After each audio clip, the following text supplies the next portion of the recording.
मन को शांत कैसे रखें, जीवन का सबसे महत्वपूर्ण सवाल। क्योंकि शांति ही जिंदगी है। शांति से बड़ा इस दुनिया में कोई सुख नहीं है।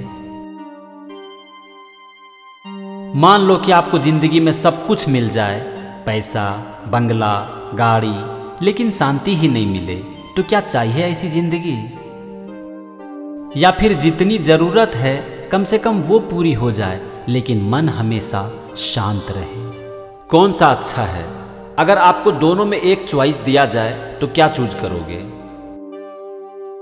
अगर आप अपने मन को सचमुच में शांत रखना चाहते हो तो आज का ये वीडियो आपके लिए बहुत इंपॉर्टेंट होने वाला है, क्योंकि इस वीडियो में बताई गई बातें बहुत ही प्रैक्टिकल है। और इस वीडियो में बताई गई बातों को अच्छे से समझकर अगर आपने अपनी लाइफ में करना शुरू कर दिया तो आपको मन शांत करना नहीं पड़ेगा, आपका मन ऑटोमेटिक शांत हो जाएगा। तो फिर चलिए लाइफ की इस बहुत ही बेसिक रिक्वायरमेंट के बारे में हम जानने की कोशिश करते हैं, जिसके बिना हमारी जिंदगी बिल्कुल ही अधूरी है। इस वीडियो में हम बात करेंगे 8 ऐसी चीज़ों के बारे में जिसे आप अपनी लाइफ में इम्प्लीमेंट करके अपने मन को पूरी तरह से शांत कर सकते हो। और यहाँ जो मेरा पहला पॉइंट है वो है पैसा। जी हाँ, आपने ठीक सुना, पैसा। तो क्या पैसा बहुत इंपॉर्टेंट है? हाँ भाई, बहुत इंपॉर्टेंट है। ये सुनकर शायद थोड़ा आश्चर्य हो रहा होगा ना, क्योंकि आज तक हम यही सुनते आए हैं कि पैसा हमें खुशी नहीं दे सकती, पैसा हमें शांति नहीं दे सकती। देखो, ये सच है कि पैसा हमें शांति नहीं दे सकती, लेकिन ये भी सच है कि पैसे के बिना हमारा मन शांत नहीं रह सकता। पेट में भूख लगी रहेगी, घर में बच्चों की हम बेसिक रिक्वायरमेंट को पूरा नहीं कर पा रहे होंगे, उस समय शांति की बात करना बिल्कुल ही बेकार है। मैं यहाँ बात कर रहा हूँ ज़रूरत की, क्योंकि ज़िंदगी जीने के लिए पैसा तो चाहिए ना भाई।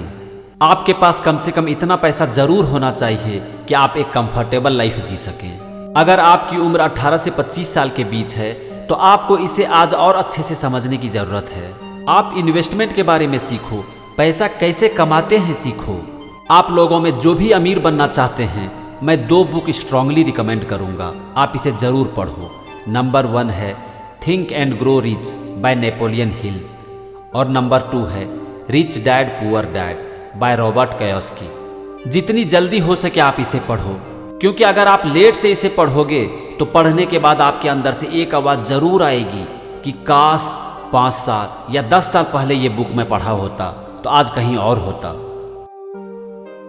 तो भाई, हर इंसान की लाइफ का एक गोल होना चाहिए, to achieve the financial freedom. मतलब कि आपको पैसे के बारे में सोचना ना पड़े। अब हम चलते हैं दूसरे पॉइंट के ऊपर, जो कि थोड़ा पैसे से ही रिलेटेड है, और वो है इनफ इज इनफ। लाइफ में एक बार आपने पैसा कमा लिया, फाइनेंशियल फ्रीडम अचीव कर लिया, फिर आपको कभी पैसे के लिए काम नहीं करना है, पैसा आपके लिए काम करेगी। कैसे? मैंने जो 2 बुक रिकमेंड किया है आप उसे पढ़ो, आपको पता चल जाएगा। यहाँ बहुत सारे लोग आके फंस जाते हैं, क्योंकि वो जिंदगी में पैसा तो कमा लेते हैं लेकिन पैसे से चिपक जाते हैं, फिर पूरी जिंदगी पैसे के पीछे भागते रहते हैं, चाहे इससे किसी का भी बहुत बड़ा नुकसान ही क्यों ना हो जाए। तो भाई, पैसा कमाना है लेकिन पैसे से चिपकना नहीं है, क्योंकि जिंदगी भर अगर आप पैसे के पीछे भागते रहें, पैसे के लिए काम करते रहें, तो आपको शांति मिल ही नहीं सकती, इम्पॉसिबल। तो फ्रेंड्स, पैसे के बारे में हमने 2 पॉइंट पर डिस्कस किया। अब हम चलिए बहुत ही बेसिक चीज़ों के बारे में बात करते हैं, और मेरा तीसरा पॉइंट है regular routine. You must have a regular routine. तो यहाँ सबसे पहले मेरा आपसे एक सवाल है कि क्या आपका रात में सोने का या फिर सवेरे उठने का एक टाइम फिक्स है? क्या आपका मॉर्निंग का रूटीन, दिन भर का रूटीन और रात का रूटीन फिक्स है? अगर नहीं तो आपका मन शांत रह ही नहीं सकता। यहाँ पर एक बहुत ही इम्पॉर्टेंट पॉइंट है कि आपका रूटीन रेगुलर तो ज़रूर होना चाहिए, लेकिन रेगुलर होने के साथ साथ फ्लेक्सिबल भी होना बहुत ज़रूरी है। क्योंकि अगर आप अपने रूटीन को बहुत स्ट्रिक्ट कर देंगे तो आप उसको फॉलो नहीं कर पाएंगे। सपोज आप रात में 9 बजे सोना चाहते हैं तो अपने रूटीन को कुछ इस तरह से रखिए कि रात में सोने का टाइम है बिटवीन 9 to 9:30 PM। आप सवेरे भी कुछ इस तरह से ही रखिए। अगर आपका एक रूटीन सेट हो गया तो आप देखेंगे कि आपकी लाइफ ऑटोमेटिक एक रूटीन पर चल रही है। उसके लिए आपको दिमाग नहीं लगाना पड़ेगा। चलिए अब आगे बढ़ते हैं और मेरा जो नेक्स्ट पॉइंट है वो है keep a place for everything. सब चीज की एक जगह फिक्स कर दो। आपके साथ कितनी बार होता है कि आप अपने मोबाइल फोन को या फिर अपने पेन को कहीं पर भी रख देते हैं और भूल जाते हैं?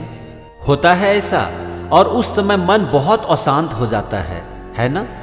फिर हम अपना पूरा माइंड और एनर्जी लगाते हैं उस चीज़ों को खोजने में। आपने बहुत बार सुना होगा कि हमारा माइंड बहुत ही पावरफुल है, इससे आप कुछ भी कर सकते हैं। तो क्या अपने माइंड को हमें इस तरह की काम करने के लिए यूज करना चाहिए? तो करना क्या है, जितनी ज़्यादा से ज़्यादा चीज़ हो सके आप उसकी एक जगह फिक्स कर दो। चाहे आपका मोबाइल फ़ोन हो, आपका चश्मा हो, आपकी बाइक की चाबी हो या फिर आपका पेन हो, उसे रखने की एक जगह फिक्स कर दो। अगर आप एक जगह फिक्स नहीं कर पाते हो तो एक जगह रूम में फिक्स कर दो, एक जगह अपने हॉल में फिक्स कर दो, ताकि आपको अपना माइंड इन सब चीज़ों के पीछे ना लगाना पड़े। यहाँ आप एक छोटा सा काम और कर सकते हो। आप किसी चीज़ को कहीं पर भी रखने के पहले अपने मन ही मन उसे एक बार बोलो। जैसे कि मोबाइल फ़ोन टेबल पर रखने के समय अपने मन ही मन एक बार बोलो कि ये मोबाइल फ़ोन मैं अपना टेबल पर रख रहा हूँ। देखो, आप उसे ज़िंदगी भर नहीं भूल पाओगे। हो सकता है आपको ये बहुत ही छोटी सी चीज़ लगे, लेकिन आपके मन को शांत रखने में ये बहुत ही बड़ा काम करेगा। आप एक बार ट्राई करके देखो। मेरा यहाँ पर अगला पॉइंट है वो है प्रोक्रेस्टिनेशन, यानी कि किसी भी काम को बार बार टालना। अगर ये आपकी आदत है तो आपका मन कभी शांत रह ही नहीं सकता। ये बहुत ही बड़ा विलन है। आप खुद ही इसे ट्राई करके देख लो। अगर आप किसी भी जरूरी काम को बार बार टालते हो तो वो काम हमेशा आपके माइंड में घूमते रहता है। होता है ऐसा? तो भाई आपको यहाँ पर 2 काम करना है। सबसे पहले आपके पास जो भी काम है उसकी एक लिस्ट बना लो और उसे रोज अपडेट करते रहो। इसके लिए आप पॉकेट डायरी का यूज कर सकते हो या फिर किसी भी मोबाइल ऐप का यूज कर सकते हो। तो इससे होगा क्या, देखो, जो भी काम आपके दिमाग में घूम रहा है ना, वो चला जाएगा एक पेपर पे, और इससे आपको अननेसेसरी दिमाग नहीं लगाना पड़ेगा कि मेरा क्या क्या काम पेंडिंग है। तो ये तो हो गया एक काम कि आपके पास जो भी काम है आप उसे एक पॉकेट डायरी में या किसी मोबाइल ऐप में नोट करते जाओ। और दूसरा क्या है? एक्शन। जितना जल्दी हो सके काम को करते चले जाओ। जो भी काम आज किया जा सकता है उसे कल पर कभी भी मत टालो, क्योंकि आपका हर दिन कुछ ना कुछ काम बढ़ता चला जाएगा। तो आप कितनी चीज़ों को पेंडिंग रखोगे? आपका काम जितना पेंडिंग होगा आपका मन उतना ही अशांत रहेगा। भाई, भगवान का जो ये सबसे बड़ा तोहफा है आपके हाथ में, आपका माइंड, जो कि एक बहुत ही पावरफुल इंस्ट्रूमेंट है, इसका यूज करो हिस्ट्री को क्रिएट करने में, ना कि पेंडिंग काम के बारे में सोचने में। मेरा यहां पर अगला पॉइंट है हेल्थ। शायद आपने इसके बारे में कभी नहीं सोचा होगा कि हेल्थ का भी रोल हो सकता है मन को शांत करने में, लेकिन इसका बहुत बड़ा रोल है, क्योंकि अगर आपकी बॉडी ठीक से काम नहीं कर रही है तो आपका माइंड ठीक से काम कर ही नहीं सकता। तो हेल्थ के लिए करना क्या है सबको पता है, फूड और एक्सरसाइज। हेल्दी फूड खाओ और रेगुलर एक्सरसाइज करो। ऐसी फूड खाओ जिसमें कि लाइफ हो, और एक्सरसाइज कम से कम इतना जरूर करो कि आपके बॉडी से पसीना निकलना चाहिए। मेरा एक नेक्स्ट इंपॉर्टेंट पॉइंट है वो है लेट इट गो। दोस्तों, हमारी जिंदगी एक बहती नदी की तरह है। इसमें बुलबुले उठते ही रहेंगे। इस बुलबुले को हम लाइफ की प्रॉब्लम कह सकते हैं। इस दुनिया में कोई ऐसा इंसान नहीं है जिसकी लाइफ में प्रॉब्लम नहीं है। बस हमें सिर्फ इतना सा काम करना है कि उस प्रॉब्लम को एक्सेप्ट करना है, अपना पूरा ध्यान सॉल्यूशन की तरफ फोकस करना है और उसे छोड़ते हुए आगे बढ़ना है। अगर आपके साथ किसी ने कुछ भी गलत किया है या आपके बारे में कुछ गलत कहा है तो इससे बाहर निकलने का सिर्फ एक सॉल्यूशन है, लेट इट गो। अगर आपकी लाइफ में कोई प्रॉब्लम चल रहा है जिसका सॉल्यूशन आप नहीं निकाल पा रहे हैं तो इसका सिर्फ एक सॉल्यूशन है, accept and let it go. आप किसी से भी फाइट करके कभी जीत ही नहीं सकते। हो सकता है आप टेम्पोररी बेसिस पर जीत जाएं, एक आर्गुमेंट को जीत जाएं, लेकिन आप जीत के भी हार जाएंगे। तो सॉल्यूशन क्या है? Late it go. फ्रेंड्स, मेरा यहां पर आखिरी पॉइंट है और वो है ऑब्जर्व योर माइंड। फ्रेंड्स, आप अपनी माइंड को कंट्रोल नहीं कर सकते हो, इसे एक डायरेक्शन जरूर दे सकते हो। इस बात को अच्छे से समझ लो। आप लड़ाई करके अपने माइंड से कभी जीत ही नहीं सकते। तो करना क्या है? जब भी टाइम मिले अपने माइंड को ऑब्जर्व करो, देखने की कोशिश करो कि माइंड में चल क्या रहा है। बाहर के बारे में तो हमें बहुत कुछ पता रहता है, जैसे कि अगला मूवी कौन सा रिलीज होने वाला है, टीवी पर अगला शो कौन सा आने वाला है, लेकिन क्या हम कभी रुक कर ये देखने की कोशिश करते हैं कि माइंड में आखिर चल क्या रहा है? आप एक बार इसे करके देखो। जब भी आप अपने माइंड को ऑब्जर्व करने की कोशिश करेंगे, आपका माइंड ब्लैंक हो जाएगा। इसे ही हम कहते हैं थॉटलेस स्टेट या फिर नो माइंड स्टेट, जो कि लाइफ की सबसे बड़ी शांति है। शुरू में ये कुछ सेकेंड के लिए ही होगा, लेकिन प्रैक्टिस के साथ साथ ये बढ़ता चला जाएगा। तो फ्रेंड्स, चलिए अब सम अप करते हैं और 8 पॉइंट को एक साथ देख लेते हैं। नंबर 1 है पैसा।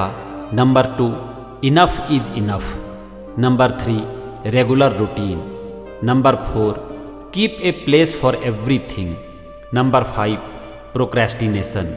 Number 6 health. Number 7 let it go. और number 8 observe your mind. Friends, इसे करने के लिए मेरा एक छोटा सा सजेशन है कि हर चीज़ पर एक साथ काम करने की कोशिश मत करो। इसमें आपको जो भी सबसे आसान लगे उसे करना शुरू कर दो और फिर धीरे धीरे दूसरे पॉइंट पर आओ। और यहाँ पर मैं आपको पूरे विश्वास के साथ कह सकता हूँ कि आपका मन बिल्कुल शांत हो जाएगा, क्योंकि ये मेरा नॉलेज नहीं, लाइफ का एक्सपीरियंस है। Thank you and wish you all the best.